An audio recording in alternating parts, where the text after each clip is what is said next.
Welcome to Tucker Carlson Tonight. Here's a question that nobody asks. Why are Democrats so angry? Just days from now, the Democratic Party is likely to retake the House of Representatives, and with it, meaningful political power. Nearly every poll predicts that will happen. We'll see. But Democrats ought to be cheerful and confident. Instead, they look like this. You are supporting Nazis. Do you understand that? Communism? Yeah, I am. Way more people do. Pour your coffee on me. You, I will. Than the Nazis? What is wrong with you? That fascism is here? What is wrong Y'all understand with you? that Nazis are wrong here? with I hope y'all realize that you are normalizing and enabling Nazis. Right. And you can film me. I don't give a Do you really care? Yeah. Do you? Here, have a jacket. Yeah. I don't know.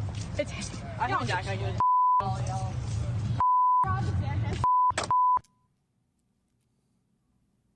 The video you just saw was shot at Florida State University, but it could have been any college campus or anywhere else that progressives congregate.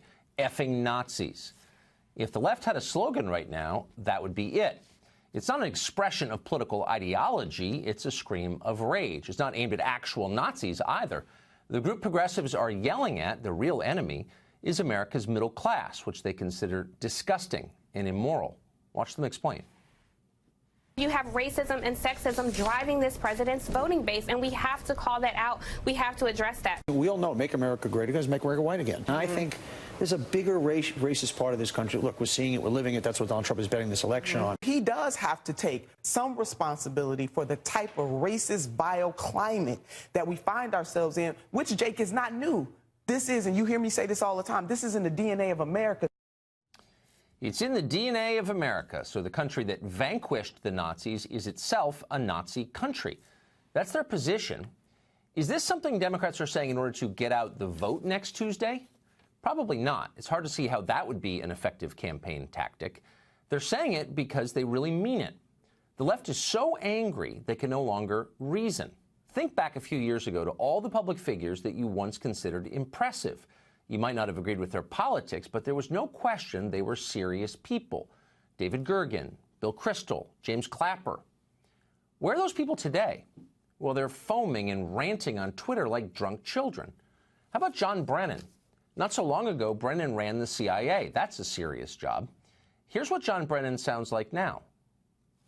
He is feeding and fueling hatred and animosity and misunderstandings among Americans. I use the term that this is nothing short of treasonous because it is a betrayal of the nation. He is giving aid and comfort to the enemy. Treasonous is defined as a betrayal of trust as well as aiding and abetting the enemy. And so that was the word that came to my mind. Treason, aiding and abetting the enemy. People didn't used to say things like that in public, not for a long time. Now it's just another midday panel on MSNBC. Meanwhile, the rest of us are far less free to say what we think than we were just a few years ago. Our culture grows less open and more stifling by the day. Comedians no longer tell unapproved jokes. Scientists must abandon politically unpopular research.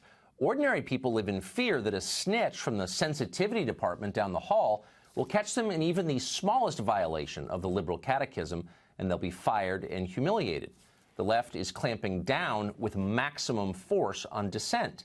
They demand nothing less than total obedience to their ever-expanding programs, whose outlines change and are confusing. Step out of line, though, and they will hurt you. So why is the left doing this? Well, because they're losing, and they know it. Take a step back for a minute. Is humorless political correctness the hallmark of self-confidence? No, it's just the opposite. Victorious armies don't behave like this. Crumbling regimes do. This is how you act when you feel your power slipping away. Democrats will likely win the election on Tuesday. They may win the next election, too. Ultimately, it doesn't really matter because their program is over.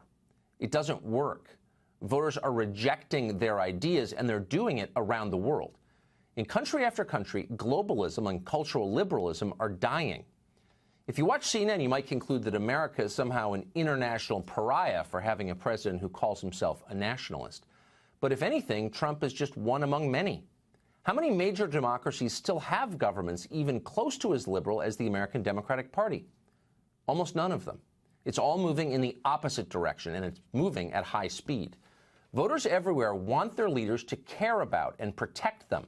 The globalist left can never deliver on that because they cannot acknowledge that the concerns of one country might outweigh those of any other country.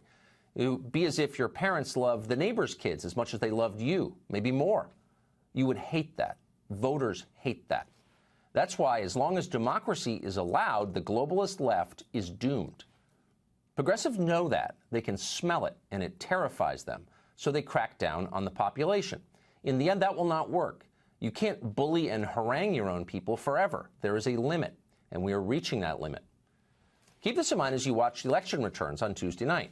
What we're seeing is not the ascendance of the modern Democratic platform, but its death throes.